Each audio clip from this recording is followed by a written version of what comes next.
What's going on? This is my first time going live, and so I just figured I'd come on here and we would have a little Bible study and we would talk about some things. If anybody ends up coming across this, just any of their Bible readings that they've been doing lately, and they'd like to share anything, I'd love to talk about it. But yeah, just here to read the Word and we'll just see what happens. I was discussing earlier. In the book of Romans, there's this portion that talks about a division, or pretty much like what can cause divisions. And I found it interesting that one of the things that cause divisions is teaching contrary things within the church. And I just feel like we see so much of that lately.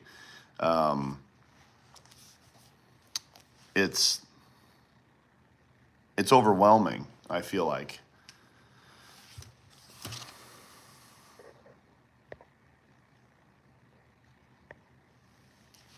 There's no one here, I don't think, because I don't know. Let's see here. Tom message.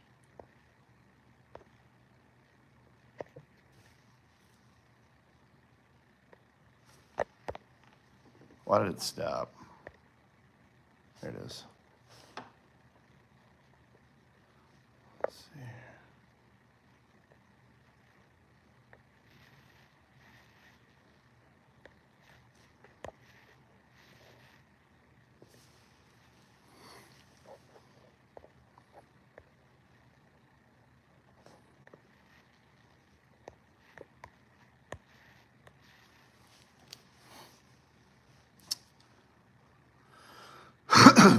But it would definitely seem as though that there's divisions, that there's so many different ways it seems we divide. I just figured we'd talk about some of that and maybe some things that you guys have experienced within maybe some churches that you've been a part of that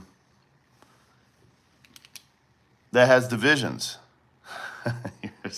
You're something. I've seen the church divide over pastors. I've seen the church divide over bad doctrine. I've seen the church divide over music. Maybe some music that's in there that's not necessarily. Agree. Brian, you need to change your name. I think that for sure it's such a problem. Because the church seems so weak all the time. It's so constantly in a time of peril from, can't keep anybody in the church, or the church is so big that nobody knows anybody. There's definitely, like we talked about music, it seems like a lot of people divide over either old-timey hymns or more contemporary. And that's why you'll see a lot of churches that have two services. They're trying to appease a lot of people. Because of the church services aren't appealing to a certain group of people. And so you have like the older folks who like the more lethargic hymns, and then you have the newer generation that wants it to be Hillsong and Bethel and different things of that nature, more upbeat. But I just feel like these things are trivial. I don't know if you guys feel the same way on that, but I feel like these things are very, very trivial, and we shouldn't be dividing over ridiculous things like that. And they really are. They're very, very trivial. And it's sad because the church could be doing a whole lot of good instead of dividing over these things. And so we have all these people that are going to different churches all over the place, trying to find this perfect element. I don't know if you've ever heard the term church shopping. I really don't like that term.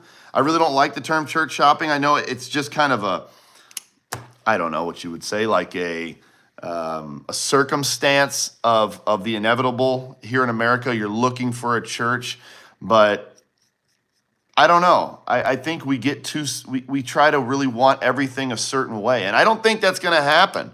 I don't think that's ever going to be. You're always going to find something in that church that bothers you. That's not that would make you go, this and this and this is good, but well, they don't have good coffee, or they don't have this, or they don't have that, and I feel bad because we can't put aside these trivial things to really come together as a body and really get into the work, because ultimately that's what this stuff hinders. It hinders the work. It hinders our testimony. It hinders the ministry. It hinders all these things because we get caught up on the trivial things.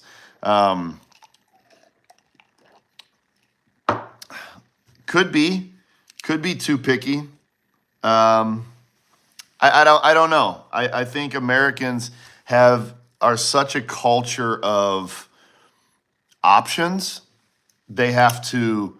I call it fast food syndrome, where you have all these different options and all these different things constantly, to where you're just so used to different options. Nobody can handle this is it and this is all we have and there's only one choice, and it's like, man, it was all right, but there wasn't a lot of options. And so the church tries to, instead of holding the line and being staunch where it should be, it just tries to cater to everybody. And in trying to cater to everybody, they don't gain anybody, because they're trying to cater to a bunch of people that are almost unpleasable.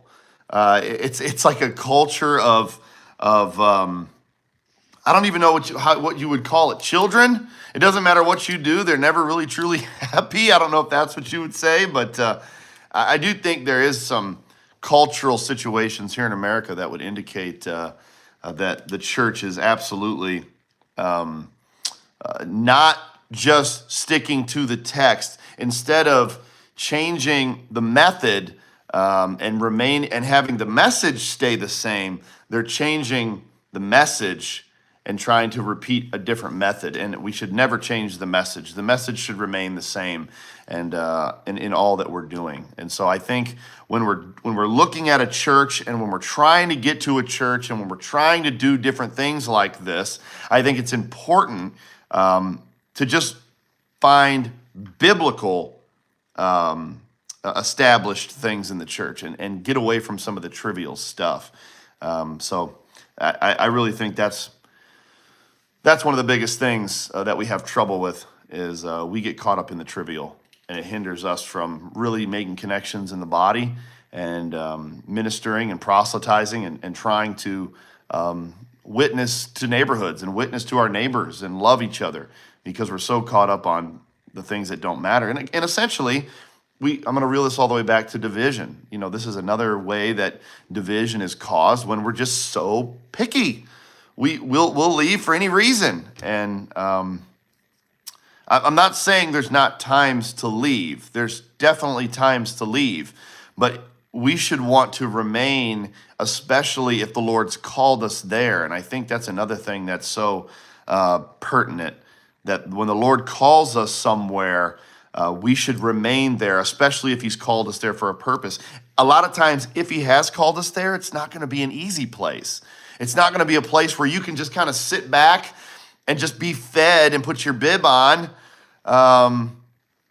in these things. And so what would you consider times to leave? I think if anything is heretical, I think anything times to leave would be heretical.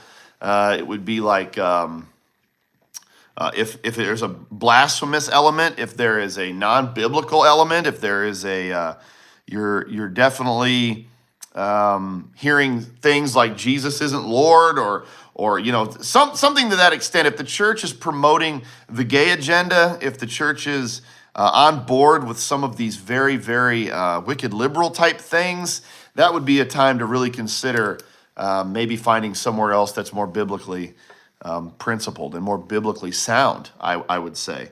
Everybody should weigh the church they're at by the word.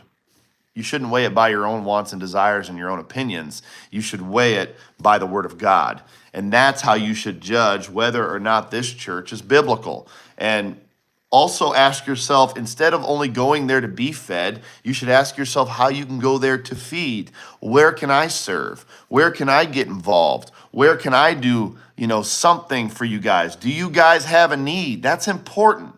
That's important. There's too many people that just want to come and be fed. You ever heard the expression, 10% of the people do 100% of the work, or it's an inch deep and a mile wide? Those kind of expressions mean there's only a few people that do the majority of the work. And so we just ought to be mindful of this. We ought to stop being such consumers and start being more people that want to be helpers and servers. What if you've watered down the gospel or have gotten too big? I think watering down the gospel is a big thing. You really should consider and take that into consideration. To watering down the gospel, I guess it would be in what aspects the gospel's being watered down. So I think we really have to start. Oh yeah, live sermons. That's what I'm talking about. Hey, I'm glad you're here, Tyreek. Oh yeah, appreciate that, buddy. I think that's a big one. I think it's a big deal to be in a place that's watering down the gospel. That really tugs on my heart in this way about watering down the gospel, because that means that person is trying to pander to something, whether it be somebody or a group of people or something or some element. I don't know what it is, but they're pandering to them. And so therefore they're watering down the gospel. They don't want to offend, right? We're so scared to offend. I don't know what our deal is, but we don't want to offend people. And so we just water it down. Tyreek, I'm just joking with you, buddy. I'm glad you're here. Gotten too big. I think there's a danger there. I think there's a danger to getting too big, because it's hard to have a family element in some of these really big churches. You start to feel like a number. You start to feel like you're in this church, but you don't really know anybody. You can never get to the main pastor because he's kind of like a he's kind of like the executive, the VIP guy. You can never really talk to him. Do you have yoga, mom? Look, there are certain people on the payroll. So, but no, I really think that when we have to look at some of these bigger churches, you need to ask yourself, first of all, why are they so big? I think we need to ask, why are we so big? And is the gospel still being preached? Now, I'm not saying that a church can't be big and still be preaching the gospel, but you have to kind of ask yourself, in some of these really, really big churches, are they really, really big because they're pandering to the masses? Or are they really, really big because the Spirit's moving in this massive way? And we really need to, how do I say this? The Spirit's either moving in a massive way to kind of fill the church, or are we filling it by our own strength? That's what you really need to look at. You need to look at these elements. So what do you guys think? Tyreek, what would you say as some of the experiences you've had in churches that have made you want to leave, since you and this other strange woman is having a conversation? I can only speak from my own experience of, what my experience has been in a mega church. And it definitely was that. It definitely was this element of you go in there and you sit down and you don't really know anybody and you hear a sermon and you kind of leave. And it's just kind of like in and out. And I think those particular large box churches are more focused on the front door than the back door. And they don't really ask their people why they've left. And we were one of those. So I hope that answers your question. But back to some of the stuff that we were on earlier with division. I've seen a lot of churches that get felt like a show. Yeah, is this the smoke screens and skinny jeans type of thing? You get the pastor up there that kind of comes through the smoke, and he says something like, "Who wants to worship Jesus today?" And you feel like you're at a concert. The band is playing so loud that you see people up front with earmuffs on because it's just so loud in there. And I don't know if they do that because a lot of people feel like they can't sing, and the only reason that they can really sing with all their might and give it the business is because they have to just crank it up so they can't hear themselves sing and they can really scream it out. But yeah, I feel you there. Why did I leave the megachurch? I left the megachurch because they became unbiblical. I think that they took a soft stance on gay marriage, the whole gay issue. They took a soft stance on that, and they began to become essentially felt like a business. You felt like a number. You felt like somebody that was just kind of there, just going through the motions. It was like an airport. Check in here, put your baggage here, sit down, keep your hands and feet inside the container at all times until we've come to a complete stop. That's kind of how it felt. Kind of felt like an airport. So that was my experience anyway. But yeah, so that's kind of where we are, and how I'm starting to see the church today. And I think there's still hope in these smaller churches that we find, in these different churches that we kind of run into when we're out here. But I definitely think the more intimate gatherings are the ones that really edify maybe some of the things that the church really is about. So. Well, this has just been a trial run. I've never done the live stuff before. I do appreciate these people in the comments who I know very dearly. This is my wife and my best friend, so they're helping out like always, and I appreciate them for that. So I'm going to go ahead and stop it now, but this was just a trial. I hope you guys enjoyed it, and maybe I'll do more of these if you guys like this kind of stuff. Well, like always, guys, I love you. God bless.